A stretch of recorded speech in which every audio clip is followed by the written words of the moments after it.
how the Gemara comes to say that this pasuk of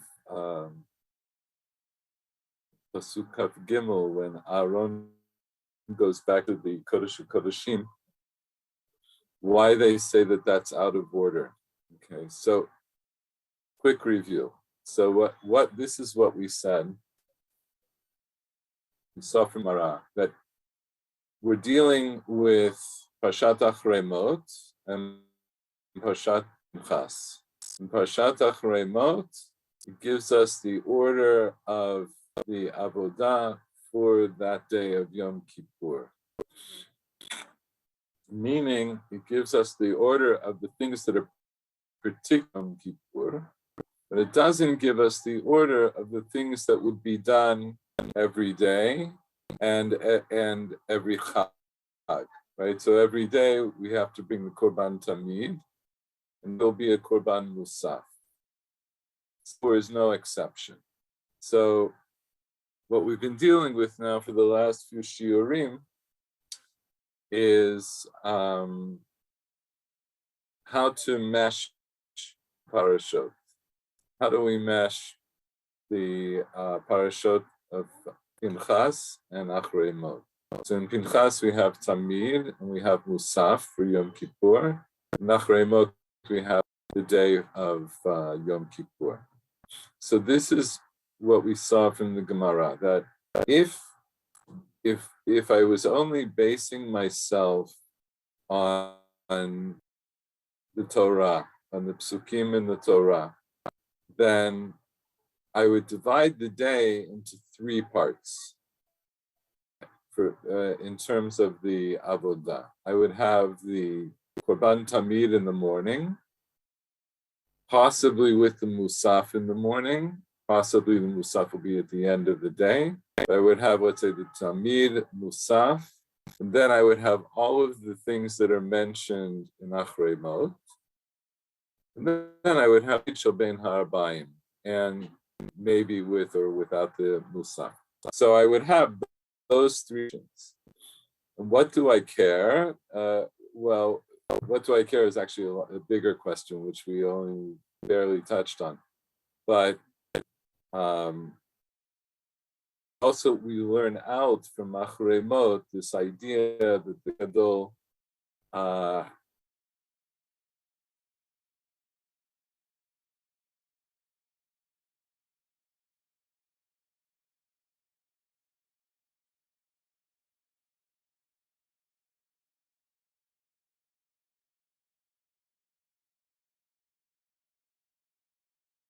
he has to do before each time he changes, he needs to go to the mikveh. And before and after he puts on the clothes, he does kiddush yadayim v'raglayim. I hesitate to say before because according to the Chachamim, he doesn't need to do kiddush yadayim v'raglayim before he put the big day zahav for the first time of the day. And I mentioned this we saw this as a machloket between the Chachamim and Rabbi Meir back in Perek Shlishi. I'm not going to go into it. But let's assume as follows, that for each time he puts on the clothes, he needs to go to the mikveh and needs to do kiddush yadayim v'raglayim. So if I was learning straight the way the Torah presents it, and I was putting together the parashot as I see them, then I would say as follows. He would go to the mikvah, he would put on the big day zahav, he would do the korban, and whatever was attached to the korban tamid, including hatavat and meirot, hakdarat aktoret, all the things that we learned in Tamid that you do every day. And according to some opinions, then he would also do them at that point. And then he would go and do Kiddush Yadayim V'Raglayim again, and he would take off his clothes, and he would get up and he would put on the Bigdei Lavan, and then he would do all the things that are mentioned in Achrei Mot. And then he would change again with the Tvilah, with the Kiddush Yadayim Raglayim. He would change back into the Bigdei Zahav. And then he would do Gan Tamid and all the things that are attached to Tamid Shabin Ha'arbaim, including Atavat HaNeirot, Aktarat Ktoret, etc. So what's the problem with, why don't we just say that that's how he does it? Because as we saw in the Gemara, we saw that there is a Masoret, Alacham Sinai, that on that day of Yom Kippur, he's going to change his clothes 5 times. And he's going to do 5 Tevilot. Going to do 10 Kiddushei Yadayim V'Raglayim. So the question, how do we get to 10? We only had, how do we get to, to 5 Tevilot and 5 inches of clothes, etc. Because we laid it out, we only have 3. The Torah only gives us 3. So based on this idea, Chazal understood that one pasuk, or at least that one pasuk, is out of order. The pasuk that says,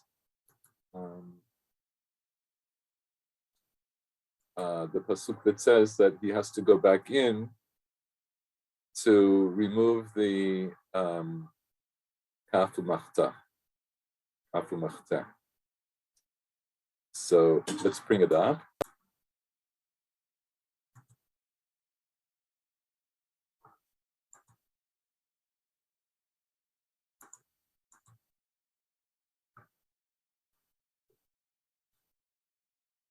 That's this pasuk. Hold on. Yeah, that's this pasuk. Uvaron el moed ufashatet bigdei haba asher lo shbehu oel hakodesh v'hinicham sham. Right. So the pshuto mikra is that at this point Aaron goes into the Ol Moed. He removes his clothes that he was wearing when he went into the kodesh, and then he leaves them there. But Chazal understood that he doesn't go in there just to remove his clothes. He goes in there in order to remove the kafu machta.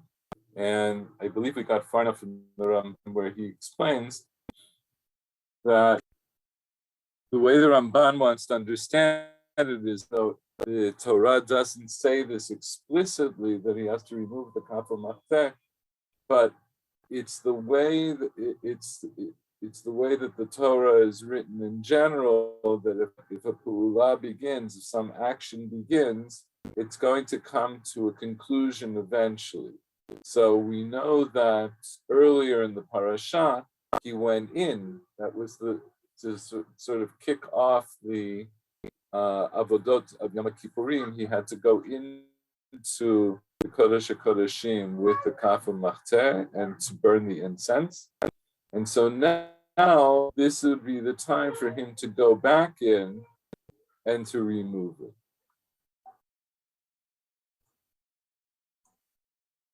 So I think we saw most of this.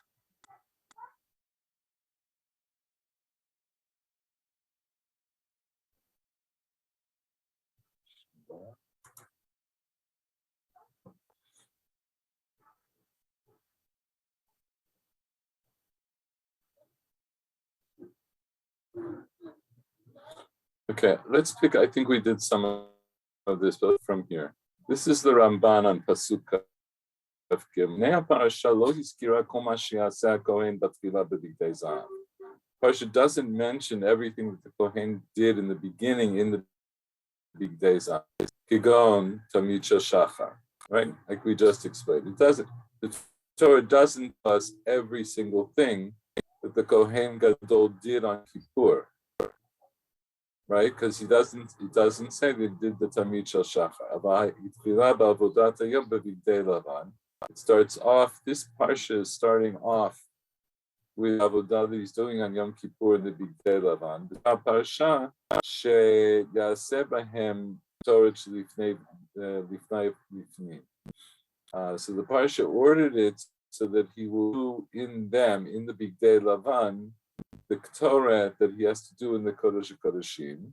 And what else? The par the seir hapinimim, the par and the seir that are brought as chatat, that are the korban chatat for the kohen, the korban chatat for the am. Those the blood is sprinkled inside, so those are called the seir hapinimim. Binyanas mishtaleach, because asui b'seder echad. All of this is done in one order. There's nothing left for him to do in these clothes. That's the only thing that's left for him to do, because the rest of this that he does in this parasha to bring the elim, those he's going to do in the Bigdei Zahav, right? Because we see in Pasuk Kaf Daled that he has to change clothes, right? It says in Pasuk Kaf Daled, it says Lavashet Begadav, he wears his clothes. Pasuk Kaf Gimel, he took off Lavan. In Pasuk Kaf Daled, he's putting on his clothes. So what are his clothes? The Bigdei of the Kohen Gadol. So the rest of the things that are miuad, that are special for Yom Kippur, he's going to do those in Bigdei Zahav.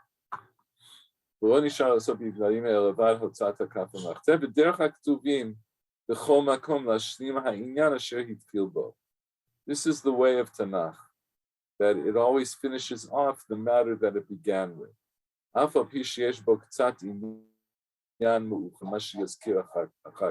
Even though it has something to do with something that happened later, the Mashiach to that which is mentioned later. This is why the Torah says that Aaron came into the Omoed in these clothes, to finish off his service that he does in them. And what is that? That's the only thing that's left for him to do. So Ramban says he's going to remove, after he leaves, he'll remove his clothes. In other words, he's going to remove the Bigdei Lavan that he wore in the morning when he had to go into the Kodesh HaKodeshim. He's going to leave them there in the place that he removed them, that he stripped them off. And the real chiddush here is not that he has to leave them. The chiddush is not that he's supposed to strip naked in the Kodesh and leave them in the Kodesh. The hinicham sham, the way I understand it from the Mara, the hinicham sham, the chiddush is not that the sham there doesn't really refer to a geographic place; it refers to time. He leaves them there time, meaning they can't be used for another Yom Kippur, and that's the sham according to this. So we learned elsewhere that it could be that they could be used something else, but they can never be used again for Yom Kippur. So now everything that is done in Van the entire day has now been completed, is now complete in one order. And then the next pasuk Kafta, it says that he's going to wash his flesh in water, that he's going to tavel. He's going to put on his clothes. And what are his clothes? The one to him. That he uses to do his service all year. This is one of the psukim that's used to show that he needs to tavel between clothing changes. Right? Because here it says that in Pasuk of Gimel, he removed the Bigdei Lavan, And then Pasuka says that he has to go to the mikvah, and then he puts on his clothes. V'amar v'yatzav yasa olah. And it continues on to say, goes out and he does his olah. And what's his olah? His olah is olah toviat olah ta'am. That's elim that are mentioned earlier in Achremot. That's when he does them now. He does them outside in the outside mizbeach using the Dei Zahav. Everything that was done before this was done in the white clothing. Why? Haknim, because those were all things that he had to do inside itself.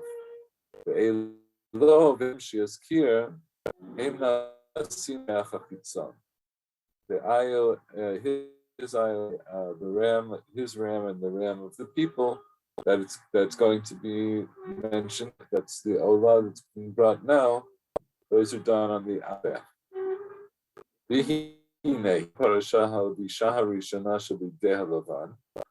So here, the parsha earlier already in Pasuk Daled, the first time he put on the Bigdei Lavan, the Hitzrich Bat Tvila. There it also said that he had to do Tvila. He had to, when he did Bigdei Lavan, he also had to towel. This is the basis for understanding that every time he changed his clothes, he had to towel. Okay. Ve'adat Rabbeinu Shlomo tiyeh hatfila azot shehotzat karteh acharei elo ve'el ha'am. Okay, this gets into the charts that I did. And this is according to Rashi and also Rashi in Gemara.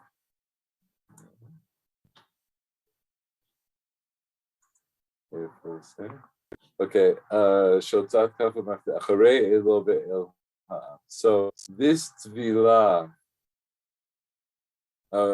that he went to change his, so what's this tvila? So again, we have the first tvila is to wear the Bigdei Zahav and do the Korban Tamid. The second tvila is to wear the Bigdei Lavan and to do all of the avodah, that's lifnai v'lifnim, that's inside the kodesh and the kodesh and kodesh.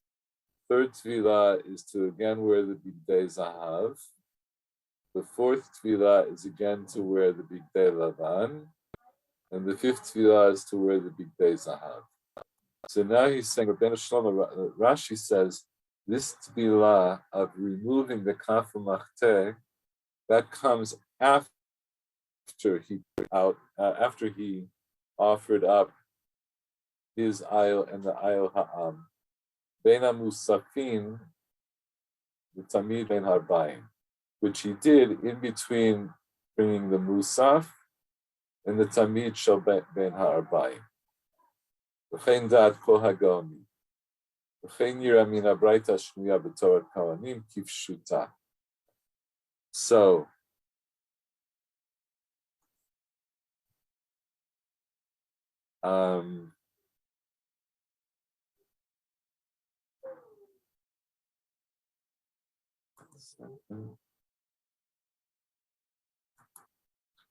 right. So this is what he means. I think he's referring to Rashi. I'll just use it from the Rashi in Gemara. When we get when we okay.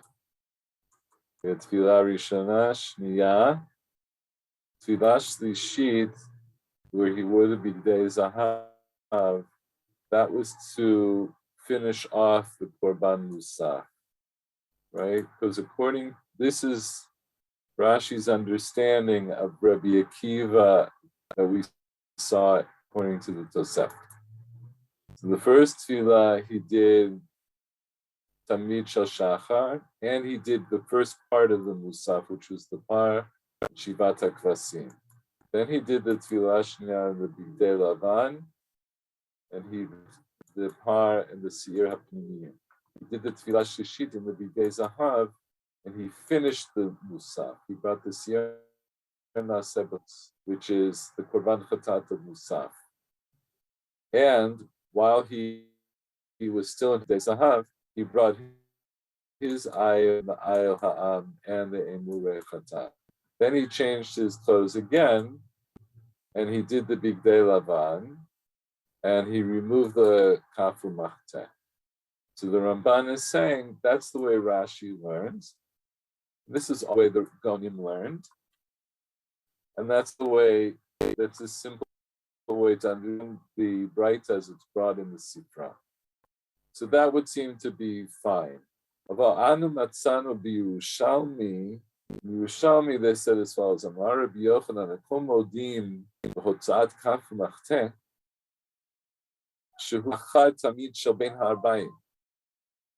Yochanan says something different. He says actually, and he agrees that removal of the kaf, everybody in that context would mean Rabbi Eliezer and Rabbi Akiva. But they agree that that the second time he wore the bigdei lavan, in order to remove the kaf, that was only after he brought the tamid shel ben ha'arbayim. V'chein katav harav Moshe, that's what the Rambam wrote. V'chein haseder hashanui b'mishnatenu. And what does it say in our Mishnah? So this is the Mishnah that we've seen how many times in Perek Shvi'i. Kidesh ufashat yarad v'taval heviyu lo bigdav. This is the second time he's putting on the bigdei zahav.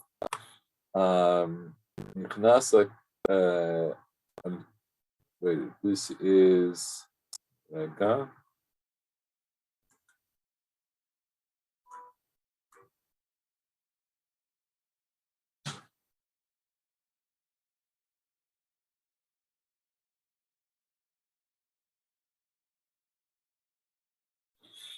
this is the fifth time.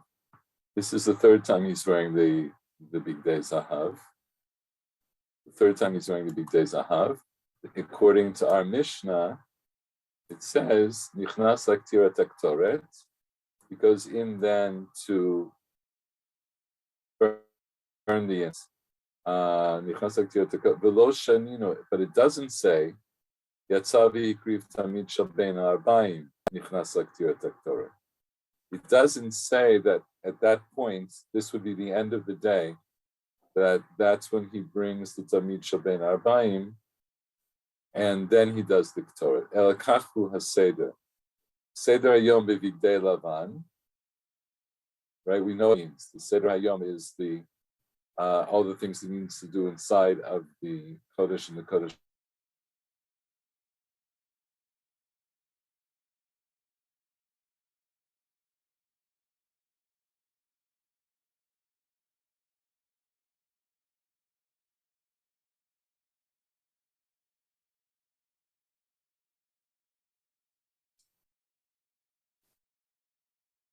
You froze. We don't hear you.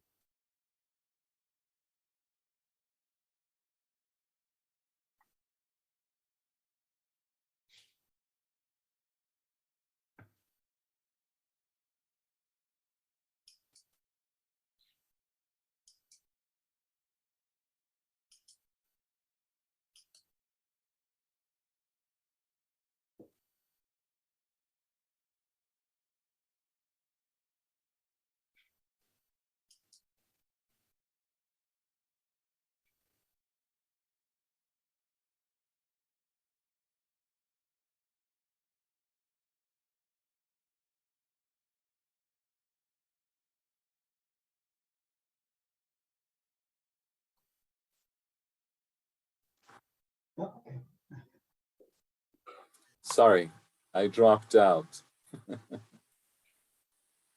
It wasn't on purpose.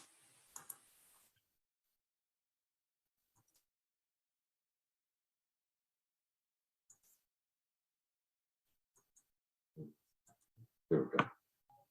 הטעם בזה לפי שאינה עבודה, ואיחרו אותה לאחר כל מעשה היום.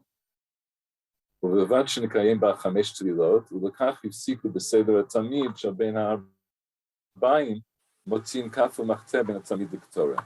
In short, this if you have my charts, this chart is the one that I marked Rabbi Akiva to Tosefta Rambam, and it's chart number 5. And this is the difference between Rashi and the Rambam. According to Rashi, this is the order. He did Tamid Shel Shachar. He did the first 2 parts of the Muftapar and Shivat Kvasim. Then he changed clothes. He did the par in the Seir Chatat and Pinim. And he also, I didn't put anything else, but he also, of course, sends off the Seir Azazel. In the Tfilah Shlishit, he finishes the Musaf. He does Sir Naseh B'chutz, which is from the Musaf. And then he does Elo Ha'am, and the Emurei Chatat that was left over from the Par and Seir that he did earlier. And those are all the Bigdei Zahav. He changes again into the Vivan. He removes the Kafu Machteh. He changes again to the Bigdei Zahav. And then he does the other Avodot that would be Shaykh to do the Tamid Arbaim, but the Korban Tamid itself he did in the Tfilah Shlishit, which I thought I put in this chart, but I didn't, so you'll pardon me, but that it should be here in the Tfilah Shlishit. I put it here. Yes. Where do these 5 tefillot come from? Where do you know that there are 5 tefillot?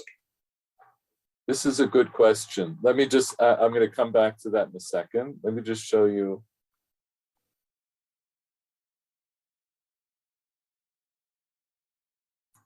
Let me show you the Rambam.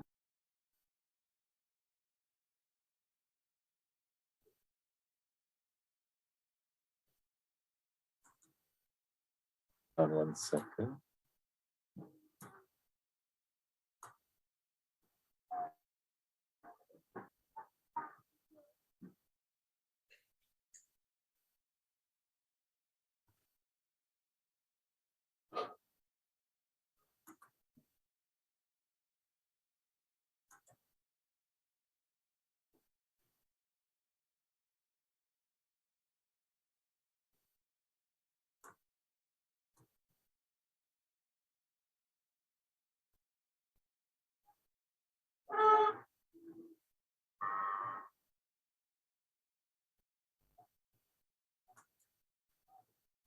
Anyway, you can look yourself. So the main thing here is that according to the Rambam, here in the Tfilah Shlishit, he already brings the Tamid Shaben Ha'arbaim. He brings the Keves. And then he does the Tfilah Revi'it, Hotzat Kaf U'Machteh, and then Tfilah Chamishit is when he finishes. Okay, I think that's enough for now. But as to Paul's question, so here's the thing: we started to do this sugya, and I decided not to do the whole thing. But the sugya back on Daf Lamed Bet says that I think this is what we did the last time. That there, the Gemara says that it's Gemara Gemirila that there is a Sadachah Moshe Sinai that the Kohen Gadol has to do 5 to be low. So until I get there, it's not. This is how I think you should think about it. We started off the shir by saying, what would happen if I didn't have any special Kabbalah, right? So then I would say that there were basically 3 sections of the day. There's the Tamid, the Avodat HaYom, we'll call Avodat HaYom, and then the Tamid. And then the only thing I would have to figure out is exactly where the Korbanot Musaf get done. But I know that they have to be done in either either in the morning or toward the evening, because he has to do them in the Bigdei Zahav. The other thing that we learn, which the Ramban brings out, is because the Torah says in the beginning when he puts on the Bigdei Lavan that he has to tavel, and then later on toward the end after he moves the Kaf Machteh, he has to tavel again before putting on the Bigdei Zahav. It introduces the idea that he has to tavel each time he changes clothes. Okay, so far so good. Is this a Masorah, Masorah שבעל פה, or is this a conclusion? Wait, I'm getting to that. So parshanud of the text, yes? No, so this is, I'm getting to that. So so that's what I would have thought. But what do we know? We have this Braita that we looked at last time that said that pasuk, which is the pasuk of Hotzat Kafu Machteh, that there was a Masoret, that was out of order. The question is, what does it mean? Why is it out of order? Like, how do we know that it's out of order? So then the Gemara says, because there was a Masoret, which Rashi says, it says Gemara Gemirela, right? So it's a halacha Moshe Misinai, that on that day, the Kohen Gadol has to do 5 tevilot. He has to change his clothes 5 times. He has to do 5 tevilot and 10 kiddushin. So that's a Gemara Gemirela. However, the part that we didn't do, right after the Gemara says that it's a halacha Shemisina, it's Gemara Gemirela, right after that, the Gemara then tries to learn it out from Psukim. One second, I'll show you.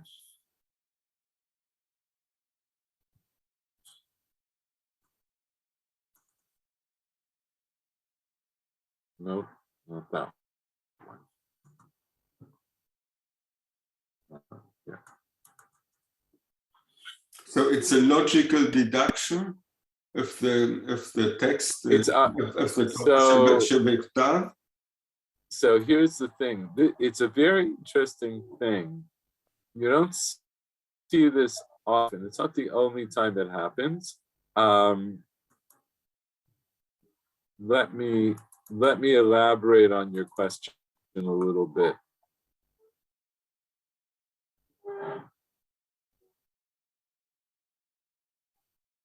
Oh, this is the only part of the Gemara I did. Okay, so the Gemara says as follows: Tanu Rabbanan uvaron el ohel moed. Lama hu ba. This is pasuk kaf gimel. Aaron goes into the ohel moed. Why is he coming into the ohel moed? Eino ba elo hotzi hafa machteh. Right. So that's what we just looked at now in the Ramah. But then the Gemara adds, "B'chol parasha kula ne'emra al seder chutz mi pasuk zeh." And Rashi quotes that in his Perush on Chumash. And okay, so we saw the Ramban elaborated on that. So then the Gemara says, "My amma, what's the reason?" And Rashi says, "My tama tzarich lafsik be'elo ve'el ha'am bein avodat hayom lo tzad kafu machteh." What is the reason that that this is the avodah that was going to be done out of the order as it's presented in the parasha? How is it going to be done out of order? Because he's going to do Elo ve'el ha'am before he does Hotzat Kafu Machteh. The pasuk, it's after Hotzat Kafu Machteh. So what? My tama. What's the reason that he has to interrupt? Rashi says with Elo ve'el ha'am. Amar Rav Chisda Gemiri, we learn. And Rashi says, Gemiri halacha Moshe Misinai. Chamesh tvilot v'asara kiddushin tovel kohen gadol u'mekadesh bo be'om. The kasidran, and if we did all the avodot according to the that they're presented in the psukim,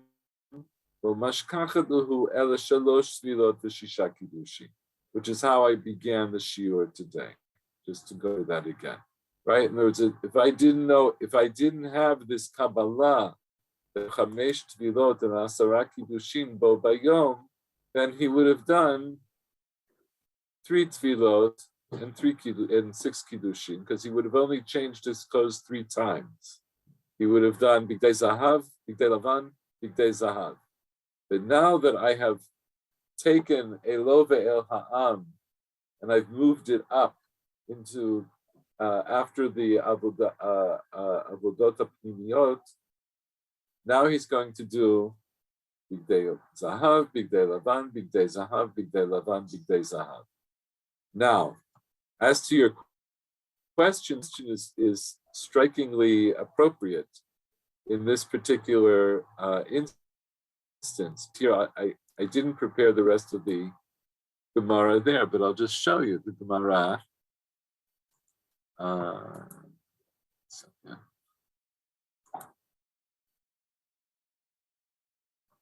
It's one of these Gemaras.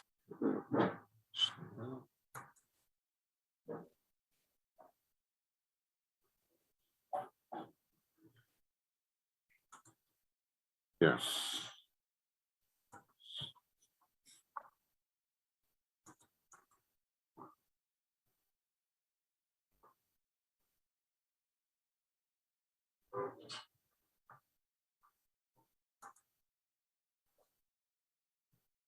So this is the Gemara we just saw. Amar Avchista Gemiri Chamesh Tvilot, Asara Kiddushin Tovel Kohen Gadol Mekadesh Bo Bayam. V'ikasidran Lo Mashkachadu Ela Shalosh Tvilot V'Shisha Kiddushin. That seems to answer the question. It's Halacha L'Moshe Misinai, and the general rule with Halacha L'Moshe Misinai, according to the way we understand, is that I don't have any proof text.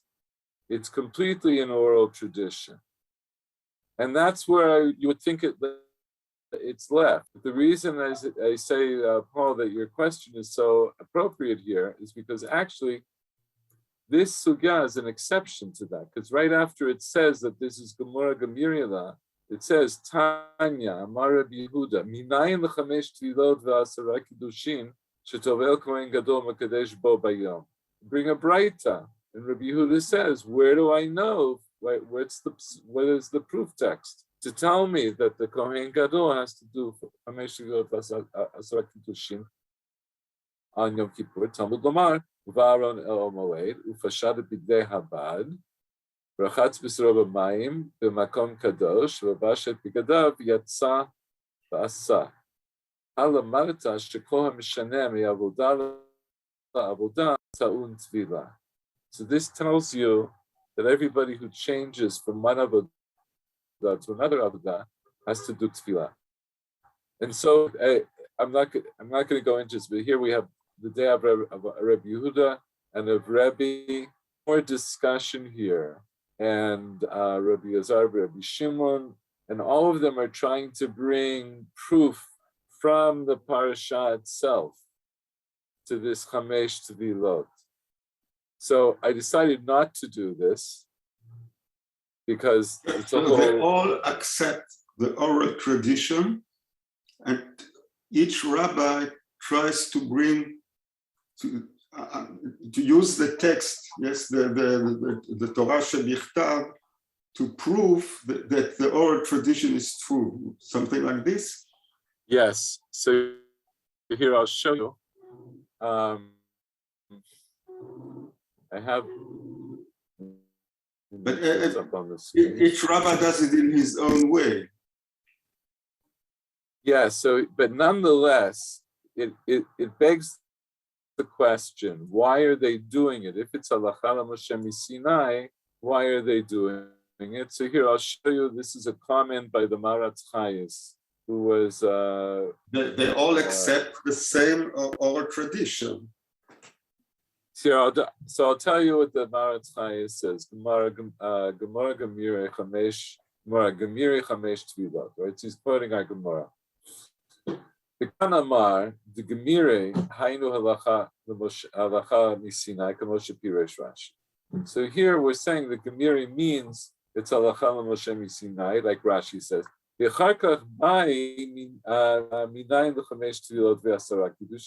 then right afterwards it asks this question: what's the proof text for it? So he explains the kain derech gemara lachkor acharei ra'ayot mi'mikra av shehem halachot mekubalos. So he says it is the way of the Gemara to try to find a basis in the text, even for halachot that were solely known by oral tradition. And then he brings another proof, another example. This from Yerushalmi, and Yerushalmi Perek Sheni the Bracha Kol Mila Delom Mechavra Maiti Le Yiduch Tesagin. There the Gemara says everything that's not 100% clear, they bring sources from many places, and it also brings from the Mukha Yosef. But this is the main comment. His main comment is he's stating essentially, Paul, what you just stated, which is that they all agreed that there was an oral tradition that went back to Moshe Sinai, but it behooved them try to find sources for that in the psukim themselves. Yeah, what is strange is that usually there's a machloket. So the Chachamim, they don't agree, and each one brings his proof text, if he has got one, to prove that his way is the right way. But here is something very curious, because they all agree there is no machloket, and nevertheless they bring proof text. So I think it's two things. So what I understand it to be is that it's an act of Talmud Torah to try to bring the proof text, because, as you say, one of the Rambam says in the Akdama LePerush HaMishnayot that one of the characteristics of Halacha l'Moshe Sinai is that there's no machloket about Halacha l'Moshe Sinai, which I will add in it's not immediately obvious what the Rambam says, because there are several places in Shas where somebody brings Halacha l'Moshe Sinai, where a Tana brings Halacha l'Moshe Sinai, and another Tana disagrees with him about the Halacha.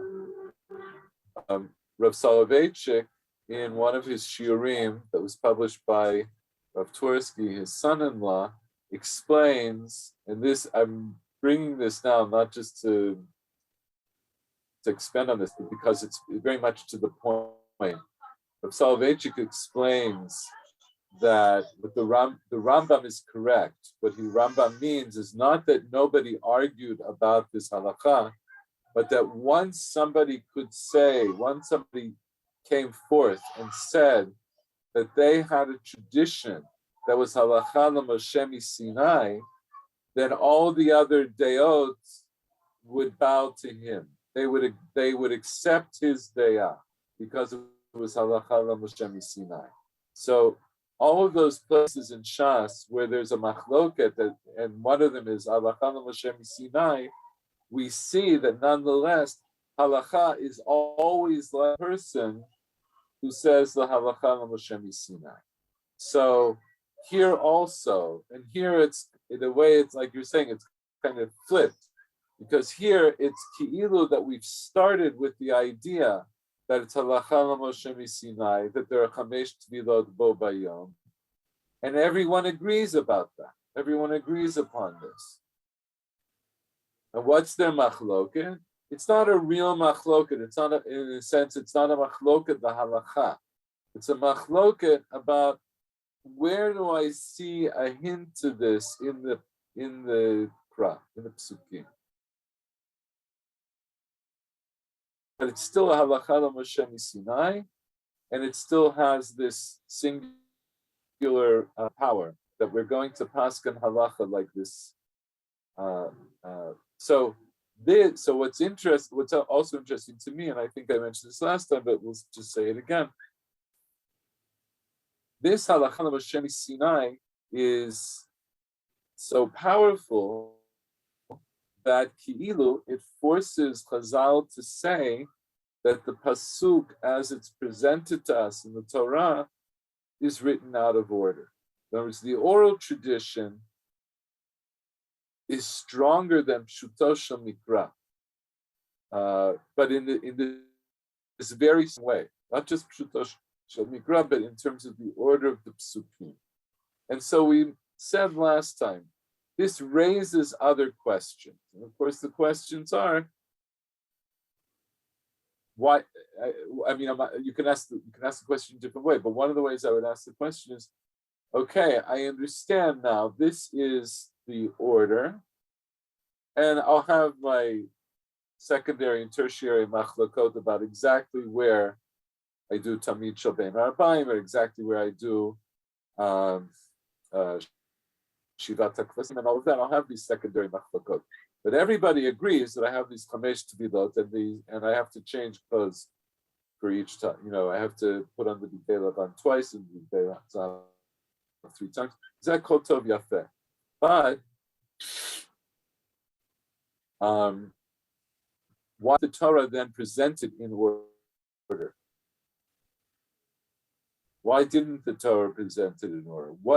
What do I, or to flip that the other way around, is there something special that I learned because the Torah didn't put it in order?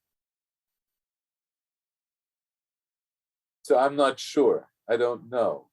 In other words, all of the efforts we've gone through now to learn the sugya is simply to understand the halacha as it's being presented. We did not delve really into this question of, now that I understand that I have to read Pasuk Kaf Gimel as if it was written after Pasuk Kaf Dalet and not before. I have to read it, it's after. Zeh kol tov yafeh. But why? That question we didn't address. I'm wondering if it would have anything to do with sort of the context. I mean, the respective context of Achrei Mot and Pinchas. That would be a good place to start, but do you have something specific in mind? I mean, there seems to be a kind of congruence between the kapara that's affected that we read in this week's portion, in this week's parsha, Metzora, and the kapara that's affected on Yom Kippurim. And so maybe in fact suggesting some kind of affinity between the two. Whereas, I mean, in Pinchas, I mean, this is really off the cuff, so maybe completely. No, it's okay. No, it's okay. I'm a little jet lagged. That's why I'm rubbing my head. Again, I'll say to you, Michael, what I often say is, I want you to think about it and see if you have anything else. You know, see if you can put together in kind of a cohesive way. It's a reasonable question. There are a lot of, right, look, in terms of why the Torah doesn't incorporate the Korban Tamid and the Korbanot Musaf in Parshat Achrei Mot, so that we can understand, because the Torah, our general principle is that the Torah doesn't repeat itself. And if it repeats itself, it's not really repeating itself. It's coming to tell me something I wouldn't have known otherwise. So here, it doesn't tell me that he has to bring a Korban Tamid and the Korban Musaf, because the Torah is going to say that later on in Parshat Pinchas. But within Parshat Achrei Mot itself, why doesn't the Torah just present to me the order that was the actual order? Now, according to everything we've learned, the actual order would tell me that Pasuk Kaf Gimel comes after Pasuk Kaf Dalet and not before. That's the actual order. And it's based on all kinds of things. One of the ways that could start to answer this question actually is if we were to learn the rest of the sugya that I just showed you now, where you see this Machloket Tanaim about where they each want to learn out the Chamesh Tefillot from. And that's significant because they're learning it out from these psukim as well. But more than that, I can't say. I just think it's a very interesting, point. It's a very interesting question. And it's not the only time that we say that Torah Sheba'al Peh Ki'ilu trumps Torah Shebichtav. There are other places that we say it. But this is, I think, the only time that we say that Torah Sheba'al Peh changes the order in which I need to understand the Torah Shebichtav. Right? We have, we have plenty of things of Torah Sheba'al Peh that I read that make me understand the Torah differently than the Pshat, like Lo Tuvashel Gedi B'Chalimo, right? So I know from the oral Torah that means that I'm not allowed to cook milk with meat, because otherwise, it's a very specific halacha that if you have a gedi and you slaughter it, you're not allowed to boil it in its mother's milk. But it means that you could boil it in another mother's milk or in some other kind of milk. But that's not what we say. We say, no, actually it tells me, that's the pasuk that's going to tell me that I'm not allowed to not allowed to cook milk and meat together. Any kind of meat and any kind of milk. So that's based on an oral tradition. So that's a case where the oral tradition, as it were, trumps the pshat. But it doesn't change the order. It changes the meaning, the simple meaning of the Torah. So we have lots of cases where we understand the meaning of a pasuk based on the oral Torah. But here we have something special. We have an oral tradition that changes the order of psukim specific parsha. But the tradition didn't come down that we have to change the way we write Sifrei Torah.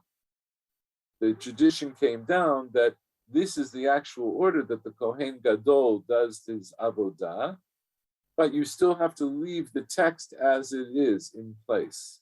So it raises the question, why? Why was the Torah written in this way where it's out of order? The lo barur. Li lefachot ze lo barur. The din that you should mix halavi and basari, is this halacha Moshe Sinai, or is it an extension by the Chachamim of the text, of the original text? Or does it make sense what I ask? No, I understand what you're saying. Is it a gader or something like this? I don't know. No, but that's the thing. It's not a gader. That midioraita lekule alma asur l'bashel basar b'chalal. And even though that's not pshuto shel mikra, it's not a gader. The gader is like when you add in oath, right? That's a gader, right? Because so it's not an extension. It's not. It's all the chachamim they agree on this. They don't have to prove right. it. Right. All of them agree that which is mentioned 3 times. It's mentioned 3 times for specific reasons, and one of them it's very specific. Yes, it doesn't mean the whole. It's a very specific case. What you have in the Torah Shebichtav, and right. But nonetheless, everybody, and also here, and like another example is ayin tachat ayin. That it is. Everybody agrees that that's mammon. Everyone agrees that that's mammon. And there's a sugya in Baba Kama that talks about it and different ways you can learn it. There's actually a very good raya out there, Aruch HaShulchan brings, that how you can learn it out from the Torah. But all of the rayot of how you learn it out from the Torah are really done kilu b'diavad, because everybody knows there was a kubal in kol hachachamim that ayin tachat ayin is mamon and not ayin tachat ayin mamash. Because yesh od. There are plenty of. My point is that there are a number of places where Torah Sheba'al Peh tells me something that I would not know just from the plain reading of the Torah. But this is the only one that I know of where it changes the order of the psukim. To change our simple understanding of the psukim, yesh harbe, yesh hamon, about, right? But to change the order of the psukim, this seems to be, to me, this is something really extreme. So here, the last half hour, I think it's enough actually, because we spent quite a lot of time on this. Let's continue on and let's finish off till the end of Perek Shvi'i. So the beginning of Perek Shvi'i was when the Kohen Gadol comes to do Kriyat Torah, after he did the Avodot HaPnimiyot and he sent off the Sir LaAzazel. Then he did Kriyat Torah and he said Shmona Brachot. And while he was doing that, then other Kohanim were off burning the carcasses of the Parvasir Hachatat that he had brought earlier. And that's why you can't see both of them at the same time, because they were different locations geographically. So then we came to Mishnah Gimel, and this is where the main sugya that we've now been spending a few weeks on began.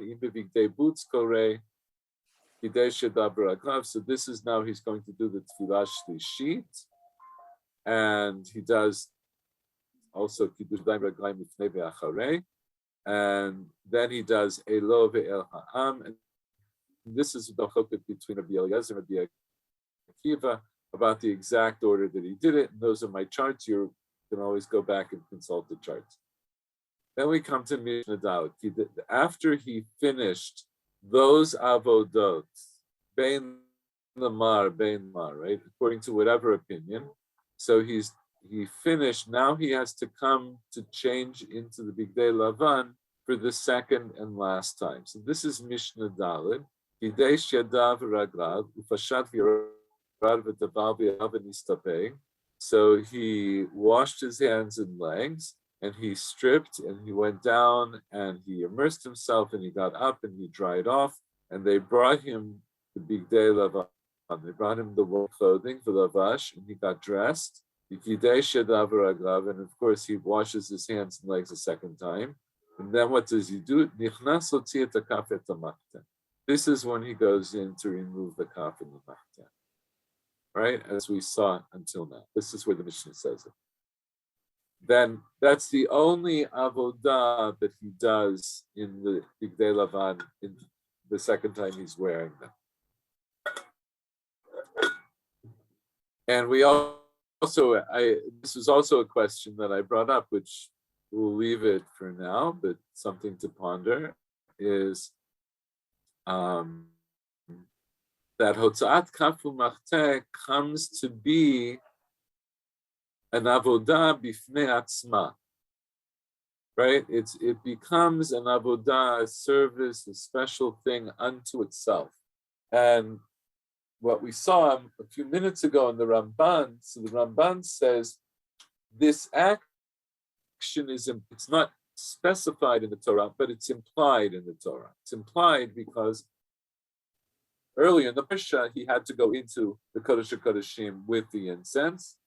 So it's implied that he has to then at some point remove the pans that he brought in to do the incense. That's the implication. But what do we see? It's now a special avodah unto itself, for which he has to get dressed again in the Bigdei Lavan. And it caused as it were, all of this ruckus that we've just been spending all this time on, where the Torah, where we understand that the Torah has changed its order. We have to understand the Torah in an order different than it is, in order to accommodate this specific act.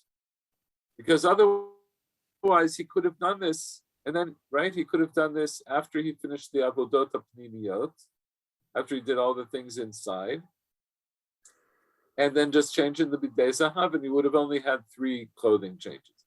So this is somehow a very big deal, but it's for one little act.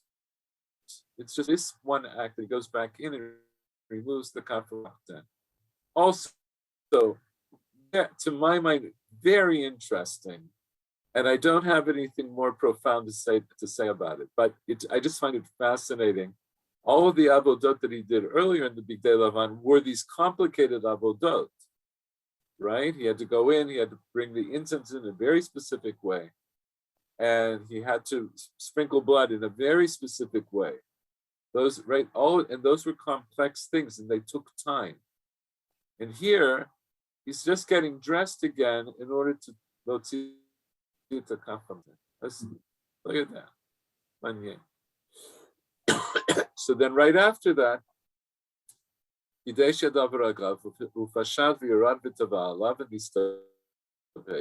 once again, he's going to wash his hands and legs. And he's going to strip and go down and immerse and get up and dry himself off. They bring him the golden clothes, the 8 clothes, and he gets dressed. He washes his hands and legs again. Now what does he do? He goes in to bring the Ketoret of Bein HaArbaim and to fix up the candles of the menorah. What the Ramban was pointing out from this Mishnah is, if the Mishnah held that he brought the Korban Tamid Bein HaArbaim at this tefillah, the 5th tefillah, it should have been mentioned. The Mishnah should have said here that he brought the Korban Tamid Bein HaArbaim, but it leaves it out. So it implies that he brought the Korban Tamid Bein HaArbaim earlier, after the 3rd tefillah.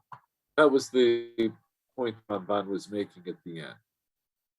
Okay, so but what it says here is he finishes off the Avodat. This is the end of the Avodat Hayom for the whole day, including the Korbanot Tamid, including Atabat and Erot, Vaktoret, and etc., and the Chavitin, which are not mentioned, the Sachin, which are not mentioned. Kidei Shedav Raglav. So now he's going to go once more, wash his hands and legs. Ufashat, he's going to strip off the Bigdei Zahav, the golden clothes. Eviu lo Bigdei Atzmo. They bring him his own clothes, the lavash, and he gets dressed. Lavino to ad beito. All right, and what you see here, for those of you who are following the question of Kiddush Yadayim B'Raglayim, that's the last Kiddush Yadayim B'Raglayim. This is number 10. Mlavino to ad beito. They accompany him. They, presumably the Kohanim and or the Am that's in the Ezrat Nashim that came for the Avodat Hayom. To ad beito, they accompany him to his house. The Yom Tov Haya Oselo Avav, he would make a holiday for his friends. Sha'ashi Yatsa Shalom Min HaKodesh, the time that he came out in peace from the holy place. Which is an interesting way of putting it, right? Because it implies that the reason they make this party, they make this celebration, they're celebrating the fact that he came out alive. Right? B'sha'ash yatsa b'shalom min HaKodesh. We generally have celebrations when we come out alive. That's sort of the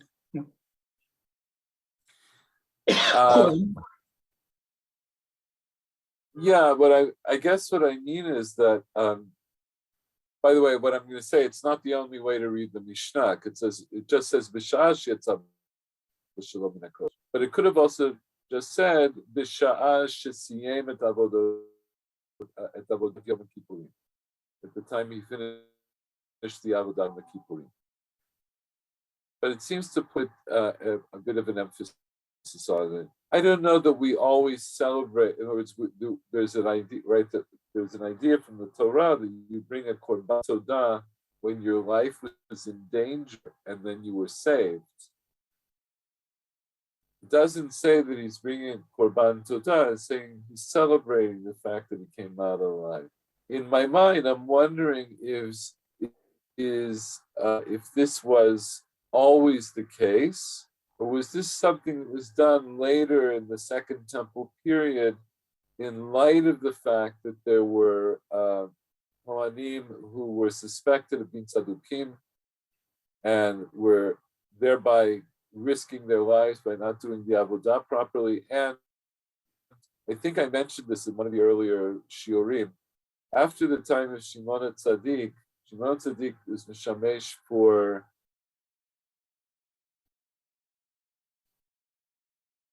I don't remember, it was 60 years or 80 years. He was Mishamesh for a very long time. And afterwards, Kohanim would regularly die within the year after they were Kohen Gadol. It was a common event. The Kohanim did not live out their year. So, the Shashi Yatzab Shalom Kodesh, at least this fellow managed to make it this far alive. But the chances of him living a long life were very, very slim. I think I brought that, the Gemara says that elsewhere. If you want, I'll send you the reference. Let's finish off with the last Mishnah. Let's just do this last Mishnah. Kohen Gadol Mishamesh B'Shmona Chelim V'Hediot Ba'arba'a. So the high priest serves with 8 pieces of clothing. Kelim here meaning pieces of clothing. The Hediot Ba'arba'a. The regular Kohen serves with 4.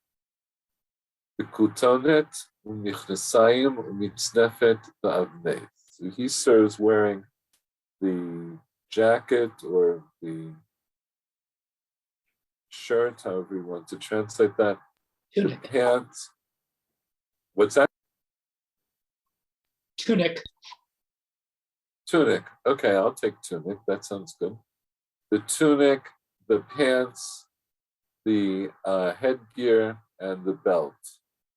Osif alav Kohen Gadol. The Kohen Gadol added onto that, the choshen, the ephod, the il, and the tzitz. So the Kohen Gadol is wearing the way it's presented here. He's wearing the same 4 pieces of clothing as the Kohen Hediot, but then he adds on these other pieces of clothing. Now, of course, you remember a long time ago we had this discussion about the avneit. Was the avneit that the Kohen Gadol wore every day, was that the same avneit as the Kohen Hediot every day? Here, the way it's presented, it would seem that it was the same. Remember, there's a machloket about whether the everyday avneit of the Kohen Hediot was lavan, it was just white linen, or was it the multicolored avneit that's described as belonging to the Kohen Gadol? So here it seems like it was that the avneit, the belt of the regular Kohen, was this multicolored one, because it says otherwise it would seem that this would be a place to point out the difference. But be that as it may. Be'elu nishalin urim v'tumim. It's with these that nishalin urim v'tumim, that questions are asked of the urim v'tumim. Ve'ein nishalin el lemelech u'leveidin u'lemisha tzibur tzarich bo. And these questions are not posed except by a king or a Beit Din or somebody whom the community needs.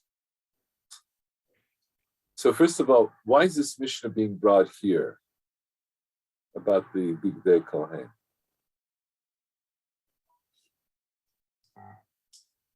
By association, as very often in the Mishnah and the Gemara. Yeah, so this is it's an association, it's mnemonic. Now that I had discussion which involved the changing of the clothes, so this is a reasonable place for me to bring up, because this Mishnah, of course, is not specific to Yoma Kippurim. This is just these are general halachot about the Bigdei Kuna. But now that I've had this discussion about Bigdei Lavan, Bigdei Zahav, Bigdei Lavan, Bigdei Zahav, so this is where the Mishnah chooses to bring these halachot. It's the usual derech hagav, something like this. Yeah, no, like I say, because it's by way of mnemonic. It's a memory device. So after I've had all this discussion, all this concentration on Bigdei Kuna, this is a place where I can remember, these pratim about the Bigdei Kuna generally. And since I'm talking about Bigdei Kuna, and since I mentioned the Chosh and the Ephod, so now by association with that, I'll talk about how the Urim Tumim were used to ask questions of the Kadosh Baruch Hu. So with these, so let's look at the Bartanur here. The Bartanur here summarizes Hara a little later on. Be'elu nishalim, kohen hanishal be'urim v'tumim, tzarich lilbosh shmona begadim. In other words, the Elu, these, it refers to the Shmona Begadim of the Kohen Gadol. With these, the questions are posed. The Kohen is the object of the questions being posed, and he's going to be asked while he's wearing the Shmona Begadim. The Ketzad Ksholim B'Urim V'Tumim. So exactly what was the procedure for asking questions of the Urim V'Tumim? Hashoel panav achorei kohen hanishal. So the one who is asking, his face is behind the kohen who is being asked. V'hanishal panav klapei ha'aron. The kohen who is being asked is facing the Aron. Now, it doesn't mean that he had to be inside the Kodesh, or the Kodesh of Kodeshim, but his face had to be toward the direction of the Aron. V'hashoel omer, the questioner says, "Es said devar ploni o lo eser." So first of all, the kind of question that's posed is essentially a yes or no question. It's a positive or negative. Do I do something or do I not do something? Now that is it's not asking for like intricate advice. It's looking for a yes or no answer. Beino shoel b'kol ram, doesn't ask with a loud voice. Lo maharher b'libo. He doesn't just say it to himself. He doesn't think of it just in his heart. Ele b'kol namuf. He speaks it in a low voice. The ruach hakodesh loveshet et kohen. So when the question is asked, then the Holy Spirit uh, uh, uh, envelops the Kohen, the Kohen is being asked, umabit b'choshen. And at that point, he's going to look at the breastplate. Roeh otiyot boltot b'choshen keneged panav. He's going to see letters that stick out in front of him. Say kach or lo taseh kach, but it's going to spell out do this or don't do this. It's going to spell out the answer to the question. לפי שהיו כתובים על אבני החושן שמות של 12 שבטים, because what was written on the Choshen were the names of the 12 shvatim, the 12 tribes. That's said in the Torah explicitly, but also Abraham, Yitzchak, Yaakov, V'Shivtei Yah, also Abraham, Isaac, and Jacob, and the tribes of Hashem. Nimtzeit kol ha'alphabet hasham. So when you add in the other names, you now have a complete alphabet that's been engraved on the stones that are on the breastplate. Ruach HaKodesh Aita Modia LeKohen, and then the Holy Spirit would make it known to the Kohen.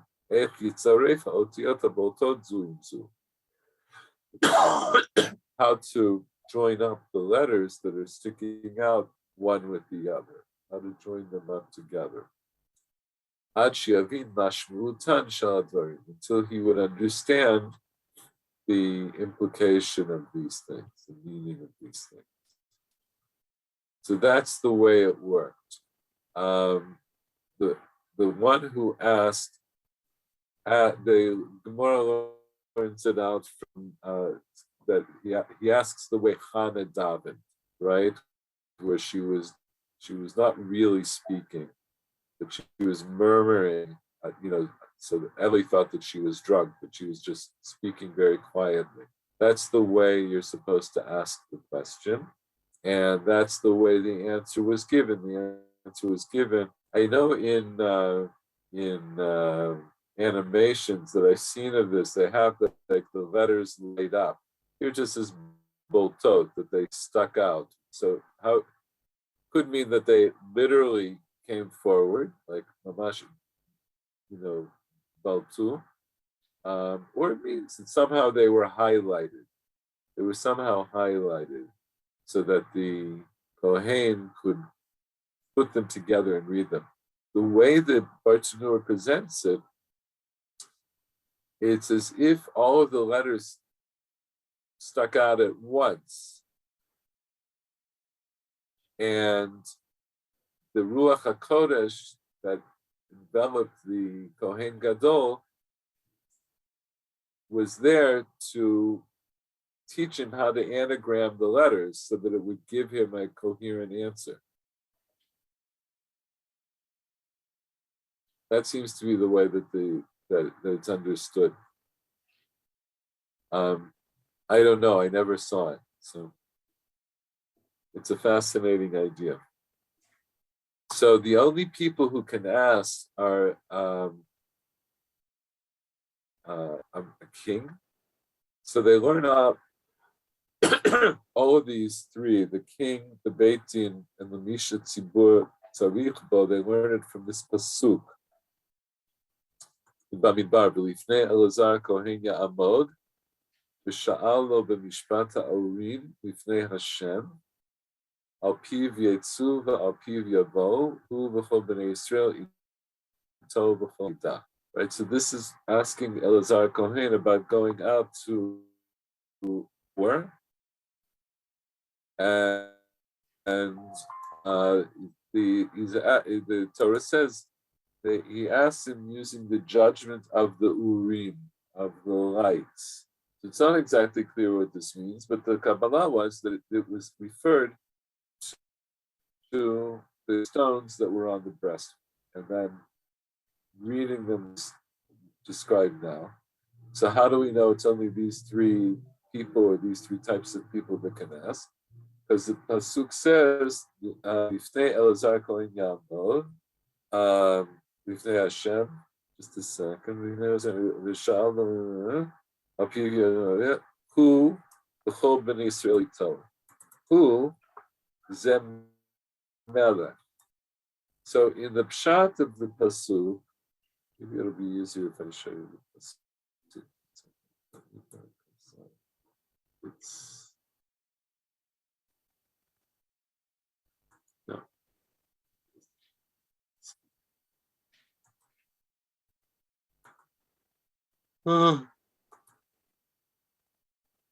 Excuse me.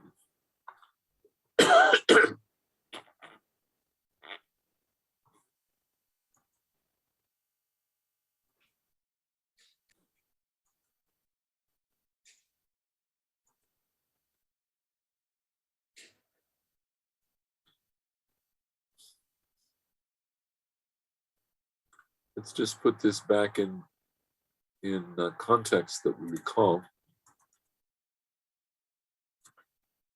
So this is in Chas where Moshe asks Hashem to appoint his replacement, right? Right,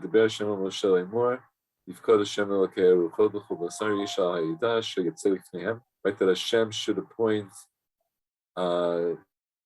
somebody that will go before them and take them in and out, etc.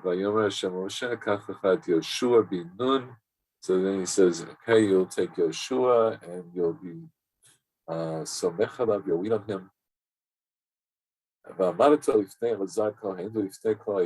now you're going to stand him up before Elazar Kohen, who at this point is the Kohen Gadol. In other words, you're going to appoint him publicly. All right, so it continues, it says,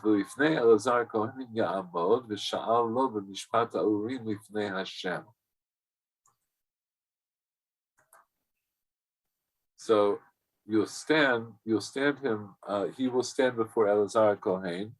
He will ask him in the mishpat of the Urim, Bifnei Hashem, Al Piv Yetzu Al Piv Yavo. In other words, it doesn't mean right then he's going to ask him. It means that in the future, when Yoshua needs to make a decision about whether to go out or whether to come in other words, what his movements should be, presumably in a war, he should go to Elazar and ask him using the Mishpat HaUrim. Al Piv Yetzeu, according to his word of the Elazar Kohen, who is asking the Mishpat of the Urim, according to his word, either they'll go in or they'll go out or they'll come in. Who? So now the question is, who is the who here? Who is the he? Who is that referring to? Who v'chol b'nei Yisrael yitzapo ha'ita? So we really have two possibilities, but the most recent referent, you might say, was Yoshua, right? That Yoshua is going to stand before an Elazar Kohen, and so he'll ask Elazar to consult the Urim V'Tumim as to what their movement should be, and according to that, people, that according to that they will go out or they will come in. Who, meaning he, Yoshua, v'chol b'nei Yisrael ito, and all of b'nei Israel with him, v'chol ha'edah. So we have presumably three categories.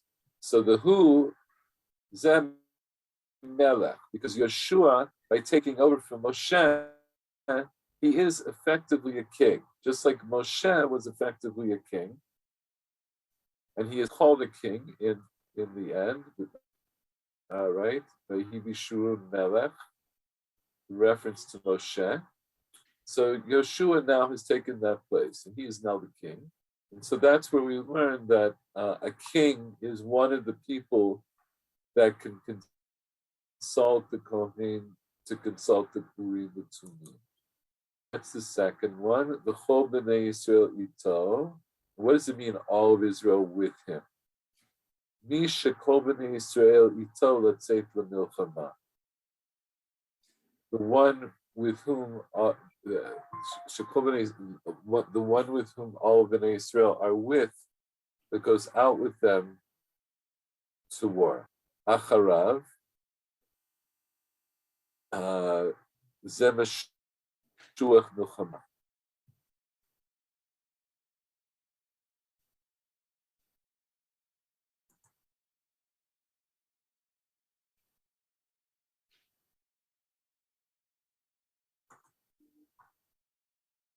Acharav.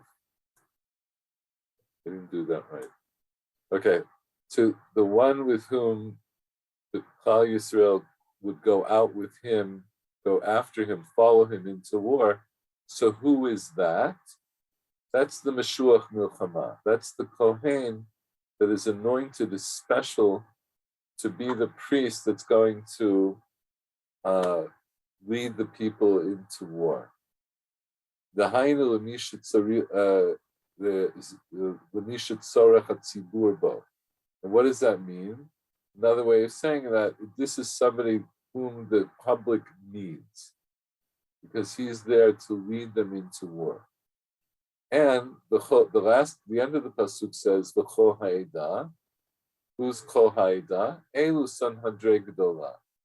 So you might think that anybody from Bnei Yisrael could ask the question, but we say no. It's who, which is the king, the Chol B'nai Yisrael Ito.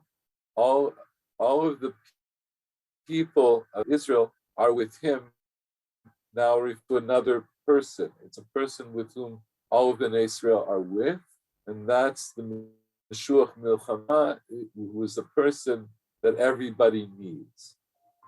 Bechol ha'edah, and then who's all of the Eidah? The Eidah refers to specifically to the Sanhedrin.